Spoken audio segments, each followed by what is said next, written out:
30 pages sur 117 sont consacrées à la gestion du stade Vélodrome par la ville de Marseille. Le rapport de la Chambre régionale des comptes épingle sérieusement la municipalité. Elle évoque entre autres des dysfonctionnements, un gaspillage de 93 millions d'euros. Le stade Vélodrome va-t-il impacter les finances de la ville pour les 30 prochaines années? C'est la polémique de la semaine avec sur notre plateau Jean-Louis Touré. Bonjour monsieur. Bonjour. Vous êtes l'adjoint en charge des finances de la cité phocéenne, proche de Jean-Claude Gaudin. Et en face de vous, évidemment, un élu de l'opposition, Pascal Chamassian. Bonjour. Bonjour. Monsieur Chamassian. Alors, juste une question sur le coût. Il coûte combien ce stade Vélodrome? Parce qu'on entend, les sommes passent du simple au double. Donc, on aimerait avoir des précisions là-dessus. Alors, je vais vous poser la question à vous, et évidemment, je poserai la même question à Pascal Chamassian. Le stade va coûter 270 millions, mais ensuite, comme le stade appartient aux Marseillais et que le stade sera en permanence tenu à jour, c'est-à-dire de toute la réglementation, au bout de 30 ans, la somme sera supérieure. Combien? Et donc, la Chambre 500 millions d'euros. La Chambre régionale des comptes nous dit que d'abord, la procédure utilisée n'appelle aucune observation. Et la deuxième chose, elle nous dit que, et c'est pour ça que nous avons utilisé cette procédure... C'est le PPP, la procédure utilisée. C'est le partenariat public-privé, c'est ça. Et comme nous avons utilisé cette procédure, nous avons des recettes garanties. Et d'ailleurs, la Chambre nous dit que nous avons 498 millions de recettes garanties. Nous pensons que nous avons 372. Vous voyez, donc, la Chambre régionale... Et c'est ces recettes garanties qui permettent la réalisation de ce projet. Et d'ailleurs, il faut savoir qu'à Bordeaux, qu'à Lille, qu'à Nice, la même procédure a été utilisée.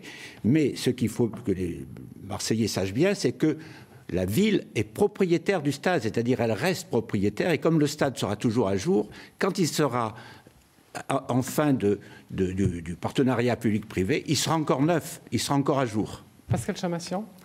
Écoutez, moi sur la somme initiale, on est à peu près tous d'accord? On est tous d'accord sur le... Au bout de 30 ans, c'est plus de 500 millions d'euros. Moi, ce qui m'intéresse surtout, c'est ce que vont devoir payer les Marseillais. Voilà, donc je veux aller droit au but, pour reprendre une expression chère à notre club, l'Olympique de Marseille. Dans le contrat qui a été passé, dans le contrat qui a été passé et sur lequel l'opposition que je représente aujourd'hui a voté en 2010, il était dit par M. Touré et par M. Gaudin que la ville de Marseille allait devoir payer 12 millions d'euros par an pendant 31 ans. Ces 12 millions d'euros devaient être constitués d'une part par le loyer de l'Olympique de Marseille et d'autre part par le produit du naming, le nom du stade.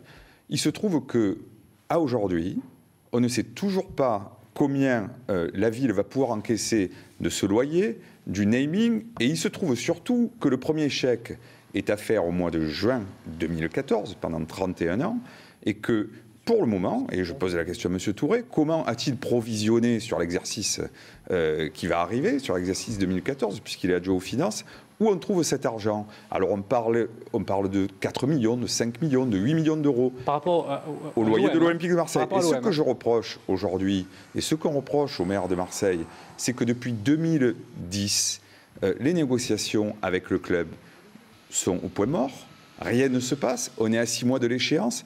Alors d'une part, il a brisé la confiance qu'il y avait sur ce projet, ce consensus, et deuxièmement, c'est une faute de gestion qu'on a aujourd'hui. Parce que qui va payer ces 12 millions aujourd'hui? Moi je vous le dis, pour le moment, c'est les contribuables. Alors, sur le loyer, je crois que le loyer de l'Olympique de Marseille, on en est où? Le vrai sujet, tout à fait, c'est le loyer. La Chambre dit 10 millions d'euros minimum. La Chambre dit 8 millions d'euros plus une part variable. D'ailleurs, j'aimerais avoir l'avis de M. Chamassian sur ce loyer. Moi, si vous me posez la question, elle est très claire. Je pense que depuis 2010, vous avez la négociation avec le club. Est-ce que ce loyer vous convient? Moi, je ne suis pas... M. Chamassian ne veut pas répondre à ce sujet. Je ne suis pas le représentant de l'Olympique de Marseille. M. Chamassian ne veut pas s'engager sur le loyer. Mais je ne suis pas le... Je dois payer combien? Non, moi, je défends les contribuables ici. Mais nous savons pourquoi. Je voudrais que les contribuables... Mais c'était l'engagement de M. Gaudin, de M. Touré, de dire que ça ne coûterait rien ou quasiment rien aux contribuables pendant 30 ans. Je prends acte que M. Chamassian ne veut pas s'engager sur le loyer de l'Olympique de Marseille. Jean-Louis Touré s'engage. Jean-Louis Touré s'engage et dit le rapport de la Chambre régionale des comptes est tout à fait conforme à tout ce que j'ai demandé en permanence. C'est-à-dire, est-ce que l'OM va payer 10 millions d'euros par an? L'OM va payer, nous allons demander à l'OM 8 millions d'euros et une part variable. Je rajoute ça fait 4 ans que la négociation, qui va avoir lieu.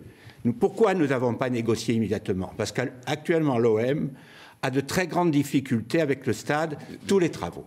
On peut pas. Et nous savons parfaitement que l'OM, qui n'a plus que 42 000 personnes de jauge, vit actuellement une période très difficile. Et donc, ce n'est pas le moment, quand une société vit des difficultés, de lui parler de la période. Vous êtes en train de dire que vous voulez lui faire payer 10 millions d'euros, M. Touré. De la période future. Vous dites tout et son contraire. Donc, nous avons entamé les négociations. Ces négociations sont sur la base de 8 millions d'euros. Au mois de mars. Les entamer. Et au mois de juin, il faut payer, M. Touré. Absolument pas. Comment? Le premier chèque, il faut le faire au mois de juin, quand même. Attendez, il y a l'État qui nous doit 28 millions et qui ne les paye pas. Alors, je peux vous en parler. Il y a l'État qui nous doit 28 millions. Je peux vous en parler si vous le voulez. Donc, les négociations. Et pourquoi nous le faisons? C'est parce que nous sommes des gens posés et raisonnables. Et les gens de l'OM sont posés et raisonnables. Et nous sommes persuadés que nous trouverons une solution avec l'OM. Et je vais prendre un exemple avec une ville de droite. Bordeaux. Bordeaux est exactement dans le même montage financier que nous. Bordeaux, la ville de Bordeaux, qui est quand même dirigée par Alain Juppé, a négocié avec le club des Girondins dès la signature du PPP. Aujourd'hui, les contribuables de Bordeaux savent très bien ce qu'ils vont devoir payer. Or, ici, on ne le sait pas. Monsieur Chamassian, Jean-Louis Touré avait l'air de s'engager de dire que l'Olympique de Marseille allait payer les 8 millions plus les 2 millions. Nous allons entamer les négociations sur ces bases. À partir du moment où il dit que l'OM va payer, vous ne le croyez pas ou parce que s'il paye finalement, le problème est réglé ou pas? Si l'OM paie, bien sûr que c'est réglé, mais convenez avec moi que ça fait 4 ans que ces négociations sont au point mort du fait de la ville qui les a suspendues, ces négociations. Et c'est bien ce que je réitère à longueur de conseils municipaux depuis 2 ans. Je demande au maire gentiment, parce qu'on est dans le consensus, où en êtes-vous de ces négociations? Or, aujourd'hui, point mort. Deuxièmement, sur l'OM, aujourd'hui, vous connaissez l'état du club, vous l'avez dit, l'état du football français. Qui peut dire aujourd'hui que l'Olympique... Très clairement, si l'Olympique de Marseille descend en seconde division, ou si Margarita Louis-Dreyfus décide de vendre le club, c'est le Mans. On n'a pas d'assurance du paiement et de l'engagement de l'Olympique de Marseille sur les 10 millions d'euros. Est-ce que ça sera consolidé? On ne parle même pas du naming. La ville de Marseille est propriétaire. La ville de Marseille est propriétaire du stade. À quel prix? Et à quel prix, M. Touré? Ça coûtera rien aux Marseillais, tout le monde le sait. 12 millions d'euros par an pendant 31 ans. Et vous n'avez pas le premier euro pour payer, pour faire le premier chèque au mois de juin, M. Touré. Vous faites aucun souci. Et donc, là, la ville de Marseille est propriétaire du stade. Et la ville de Marseille, en cas de difficulté, et c'est déjà arrivé, puisque nous savons tous que l'OM a eu des difficultés, est descendu en deuxième division. Et qui a repris l'OM? C'est le maire de Marseille qui était président, et c'est moi-même qui m'en suis occupé. Et nous avons fait remonter l'OM en première division, et ensuite l'OM, qui se portait bien, a pu être vendu à monsieur. Non mais juste pour être clair sur ce point-là, si l'Olympique de l'OM est la meilleure garantie, la propriété par les Marseillais du stade est la meilleure garantie de la pérennité de l'OM. Si l'Olympique de Marseille, le contribuable va payer. Si l'Olympique de Marseille, le contribuable ne paiera rien. Il n'y aura aucune augmentation d'impôt, je vous le garantis. J'ai juste une question. Si l'Olympique de Marseille descend en seconde division, forcément, ces finances ne sont pas les mêmes, les droits télé, etc. Enfin, il y a des tas de choses qui rentrent en ligne de compte. Est-ce que l'Olympique de Marseille, qui risque de ne plus être solvable pour payer ces 8 plus 2, donc 10 millions d'euros, est-ce que effectivement cette somme-là qui risque d'être très impactée par le fait que sportivement, l'Olympique de Marseille ne joue plus dans l'élite, ne sera pas remplacée par une augmentation c'est le même risque à directement facturé aux contribuables. C'est le même risque à Bordeaux, c'est le même risque à Lille. Pas du tout. Et donc, à Bordeaux, ils ont signé en temps et en heure. Vous le savez très bien. Pourquoi? Répondez à ma question. Pourquoi avez-vous suspendu les négociations depuis 2009? Que va-t-il se passer si l'OM n'a pas les moyens, comme ils le disent, d'aller au-delà des 4, 5, 6 millions d'euros? Quid du naming? Ça veut dire qu'il va y avoir une double peine. Premièrement, le contribuable va être obligé de mettre la main à la poche, et vous le savez très bien, et ce n'était pas la promesse que vous nous aviez faite au début, et c'est pour ça qu'on a voté. Deuxièmement, les supporters eux-mêmes vont devoir, et c'est ça la double peine, c'est que si l'OM est contraint à devoir payer ce que vous leur demandez, les 10 millions d'euros, on sait très bien où est leur marge de manœuvre, où il est le levier, c'est sur les prix des virages, et on le sait très bien qu'ils vont ils vont sans doute augmenter ce prix-là. Donc ça veut dire... À ce moment-là, on ne fait plus rien, quoi. Il y avait d'autres solutions?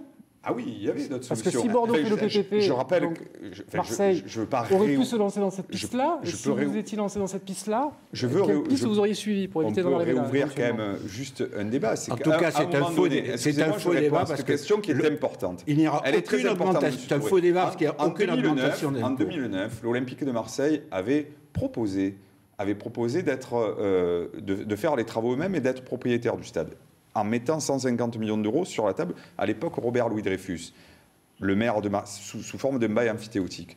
À l'époque de Marseille, M. Gaudin n'a pas voulu. Le maire de Marseille veut rester propriétaire du stade. Il fallait vendre le stade, parce qu'il veut rester propriétaire du stade. Et vous voulez vendre le stade. Mais bien sûr, c'est la proposition de l'opposition, c'est vendre le stade. On le sait. On le sait que la proposition de l'opposition, c'est vendre le stade. C'est pas vrai. Pourtant, je le lis tous les jours dans les journaux. Nous, ce qu'on veut, c'est épargner le contribuable et que le contribuable ne paie pas ces 12 millions d'euros. Est-ce que vendre le stade, c'est possible? C'est la question que vous posez. Ça coûterait beaucoup d'argent. En l'état actuel, en tout cas, c'est pas possible parce que l'OM n'a pas les moyens de le faire aujourd'hui. Et puis il y a un engagement avec alors, il y a le PP Piste, voilà. C'est-à-dire Arema, aujourd'hui, serait prêt peut-être à regarder ça, mais ça coûterait énormément cher. Ça veut dire que demain, il y a un gros repreneur qui arriverait à l'Olympique de Marseille. En tout cas, le stade est un investissement d'avenir, croyez-moi. Sur le naming, il reste une minute. J'ai lu dans l'équipe que LG, qui est une société sud-coréenne, me semble-t-il, de microélectronique, aurait refusé de participer au naming du stade parce qu'il considère que l'image de la ville est trop dégradée pour associer son nom au stade Vélodrome. C'est une vraie ou une fausse information? C'est une information que je n'ai absolument pas, donc je ne peux pas vous répondre. L'équipe. Ce que je sais, c'est que là, l'équipe donne beaucoup d'informations. Oui, non, mais c'est pour ça que je vous pose la question. Nous le savons, des bonnes, des mauvaises, des erreurs. Enfin, on ne va pas revenir sur les informations de l'équipe. Mais je ne peux pas vous dire. En tout cas, c'est la responsabilité d'Arema, mais le maire de Marseille sera très attentif. Très bien. Merci à tous les deux. C'est une affaire à suivre. En tout cas, merci à tous les deux d'être venus sur notre plateau. Les programmes se poursuivent toute l'après-midi sur France 3 en Méditerranée. À partir de 15h25, vous pourrez voir un très très beau documentaire qui s'appelle Les 4 saisons du chemin de fer.